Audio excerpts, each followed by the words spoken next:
சஃபி, அதாவது ஒரு ஈஸி கூட்டணி ஆட்டம் இதை நீங்கள் மீன் பண்ணுறீங்க. ஆனால் அதற்குள்ளே அவங்க வைக்கிற கால்குலேஷன் திமுகவுடைய 5 ஆண்டு, இன்னும் ஓராண்டு இருக்குது, அதையும் சேர்த்து திமுகவுடைய 5 ஆண்டு ஆட்சியுடைய அதில் இருக்கக்கூடிய அதிருப்திகளை வைப்பாங்க. நீங்கள் மத்திய அரசு மீது வைக்கிற விமர்சனம் சட்டமன்ற தேர்தலில் எதிரொலிக்கும்னு சொல்ல முடியாது இல்லையா? அப்போ அதிமுகவிற்கு இது ஒன்றும் வெயிட்டேஜ் இல்லை இல்லையா?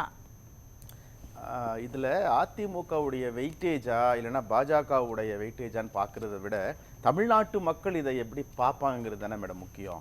இப்போ உதாரணமாக இப்போ எல்லாருமே பேசினாங்க இல்லையா, இப்போ ஜீவா பிரதர் பேசினார், அருணன் சார் பேசினார், ரவீந்திரன் சார் பேசினார். எல்லாம் பேசும்போது ஒரு விஷயத்தை ரொம்ப நுணுக்கமாக சொன்னாங்க. நீங்கள் அதை நோட் பண்ணிங்களான்னு தெரியல.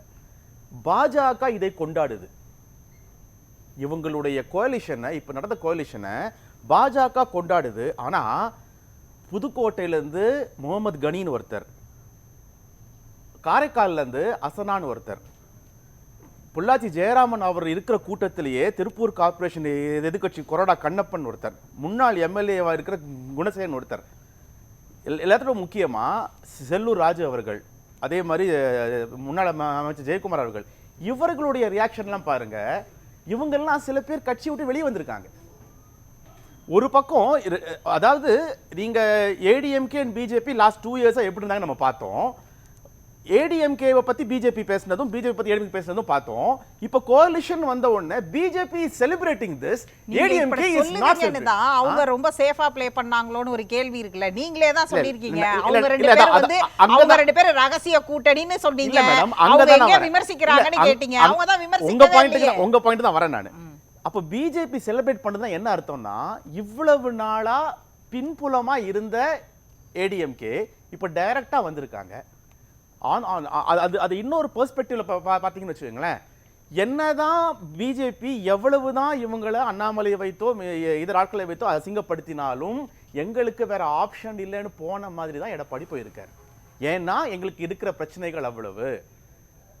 இவங்க எல்லாம் சொன்னாங்க இல்லையா, இப்போ மேடையில் அவ்வளவு பேர் இருந்தாங்க, ஒண்ணுமே இல்லை. அந்த ஒரு 3 டேஸ்க்குள்ள இதெல்லாமே நான் சொல்றது, இந்த இவ்வளவு பேர் பேசினது, இவ்வளவு பேர் கட்சியோட வெளியே போனதும் 3 நாட்களுக்குள்ள நான் சொல்ற விஷயம். அந்த மேடையிலேயே எடப்பாடி அவர்களுக்கு உரிய இடத்தை கொடுத்து, அவருக்கு தேவையான ஸ்பேஸை கொடுத்து பேச வைத்திருந்து, அவர் சொல்ல விஷயங்களை வெளிப்படுத்தியிருந்தால் ஓகே. ஏன் சொல்றேன்னா, உங்களுக்கு தெரியும் குடியுரிமை திருத்த சட்டம், உத்தராகண்ட்ல பொது சிவில் சட்டம், காஷ்மீர் சிறப்பு சட்டம் ரத்து, ராமர் கோவில், இது எல்லாத்தையுமே ஏடிஎம்கே ஆதரிச்சிச்சு. இப்போ என்ன ஆச்சுது, வக்ஃபு திருட்டு மசோதால இவங்க என்ன பண்ணாங்க, அப்போஸ் பண்ணிட்டு ஒரு வாரத்துக்குள்ள கூட்டணி. இது எல்லாமே பிளாட் பண்ணி பார்த்தீங்கன்னா எவ்ரிதிங் இஸ் ஆர்கெஸ்ட்ரேட்டட். இது எல்லாமே ஏடிஎம்கே கிளியரா ஆர்கெஸ்ட்ரேட் பண்ணி செய்யுதுன்னு சொல்லிட்டு தமிழ்நாட்டு மக்களுக்கு நல்லா தெரியும். இதை தான் திமுக முதல்ல சொல்லிட்டு இருக்கு. நீங்க பிளே பண்றது எல்லாமே ஒரு ஆர்கெஸ்ட்ரேட்டட் ஐடியா, இது எங்களுக்கு தெரியும்னு சொல்லிட்டு இருக்கோம். இப்போ வெட்ட வெளியே போயிருக்காங்க. வக்ஃபு சட்டத்தை இப்போ ஒரு ரவீந்திரன் சாமி சொல்லிட்டு போனார், வக்ஃபு சட்டத்தை மாநிலங்களை எதிர்க்கிறாங்க, இங்க கூட்டணி வைக்கிறாங்க. அப்போ இவங்களோட கட்சிக்காரங்களே இஸ்லாமியர்கள்ட்ட பகிரங்கமா மன்னிப்பு கேட்கறாங்க. இன்னைக்கு எங்களை மன்னிச்சிருங்க. அது ஆன் டாப் ஆஃப் தட் ஒரு படி மேல போய் எங்க இயக்கத்தை நாங்க காப்பாற்றணும், எங்களுக்கு வேற வழி இல்லைன்னு யார் சொல்றாங்க, அதிமுக முன்னாள் எம்எல்ஏ சொல்றாரு, வெட்டவெளியா ஜெயராமன் இருக்கும்போது. அப்போ அந்த அளவுல ஏடிஎம்கே வந்திருக்குன்னா 2 ரீசன்ஸ். ஒன்னு, அவங்க பாஜகவை தமிழ்நாட்டில் என்ன வேணாலும் செய்யக்கூடிய விஷயத்தை கொண்டு வருவாங்க. ரெண்டாவது, இஸ்லாமியர்களோ சிறுபான்மையினரோ அதிமுகவுக்கு தேவையில்லை, அவங்களோட எந்த விஷயமும் அதிமுகவுக்கு இந்த நிலைமையில தேவையில்லைங்கிற முடிவுக்கு வந்திருக்கிறாங்க. அதுதான் இல்ல. இன்னொரு பக்கம் நீங்க சொல்ற இது அவங்க வக்ஃபு சட்டத்தை அப்படி ஒருவேளை இந்த கூட்டணி ஆர்கெஸ்ட்ரேட்னா ஆதரிச்சிட்டு கூட போயிருந்திருக்கலாமே, அல்லது அவங்க முடியாதுல்ல. லாஸ்ட் வீக் சினாரியோவுக்கு அதிமுக அப்படி போக முடியாது. இதுதான் சொல்றேன். ஏன்னா தமிழ்நாடு கொடுத்த நிர்பந்தம், அங்க வரதுக்கு முன்னாடி இங்க சிஎம் கொடுத்துட்டாரு, நீங்க நிர்பந்திச்சிங்க பண்ணி தான் ஆகணும். அங்க போய் நீங்க ரெட்டை வேஷம் போட முடியாது மேடம். அதான் சொல்ற ஆர்கெஸ்ட்ரேட்டட்னு. இங்க சட்டசபையில நிறைவேற்றியாச்சு மேடம். இவங்களுக்கு வேற ஆப்ஷனே இல்ல.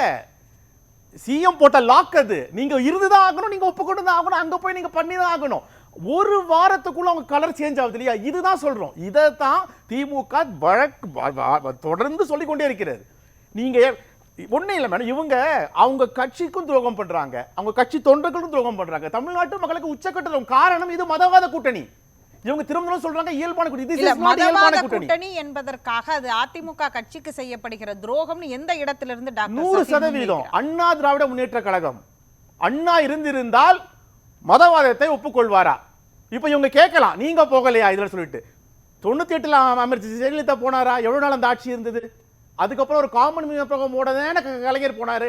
கலைஞர் உள்ள இருக்கும்போது யாராவது பாஜகல யாராவது ஒரு தலைவர் யூனிஃபார்ம் சிவில் கோட் பத்தியோ ராமர் கோவில் பத்தியோ வேற எதை பத்தியாவது பேச துணிவு இருந்ததா? அமித்ஷா இங்க வந்து பேசிட்டு போவார். அந்த துணிவை யார் கொடுக்கறாங்க? தமிழ்நாட்டில் யார் அவர்களுக்கான வழியை ஏற்படுத்தி கொடுக்கறாங்க? திமுக கொடுத்ததா? அதே மாதிரி திரும்ப கேட்பாங்க, திமுக இதுதான் வேலை, சண்டை போட்டுருக்கிறது. சண்டை செய்யறது தான் சார் ஒரு ஒழுங்கான இயல்பான அரசியல். அது செய்யலைன்னா இந்த மாதிரி மக்கள் நம்ம ஏறி மிதிச்சுட்டு போயிடுவாங்க. அது உங்களுக்கு புரிய மாட்டேங்குது. அதாவது எப்படி வேண்டுமேனாலும் ஆட்சி நடத்தலாம் என்பதற்கு எடப்பாடி அவர்களுடைய 4 ஆண்டு கால ஆட்சி இது. முதல் மு க ஸ்டாலின் கூட நினைச்சிருந்தால் எதை வேண்டுமானாலும் ஒப்புக்கொண்டு எதை வேணாலும் அவங்க சொல்றதெல்லாம் கேட்டுக்கொண்டு ஆட்சி நடத்தியிருக்கலாம். ஆனால் தமிழ்நாடு இந்நேரம் முழுமையாக அடமானம் வைக்கப்பட்டிருக்கும். அந்த நிலை நமக்கு தேவையில்லை. ஏன்னா அதற்காக தமிழ்நாடு இந்த அளவு வளர்ச்சி பெறவில்லை, வளர்க்கப்படவில்லை. அப்போ இவ்வளவு தூரம் நம்ம கஷ்டப்பட்டு கட்டமைத்து வச்சிருக்கிற விஷயத்தை யாரோ ஒருவருடைய மிரட்டலுக்காகவும் இது பண்ண அடிப்படை வேண்டிய அவசியம் இல்லை. நீங்க என்ன பண்றீங்க? அந்த 4 வருஷம் எப்படி இருந்தீங்களோ அதே மாதிரி மீண்டும் போறீங்க. மீண்டும் என்ன பண்றீங்க? அதே விஷயத்தை தொடர பாக்குறீங்க.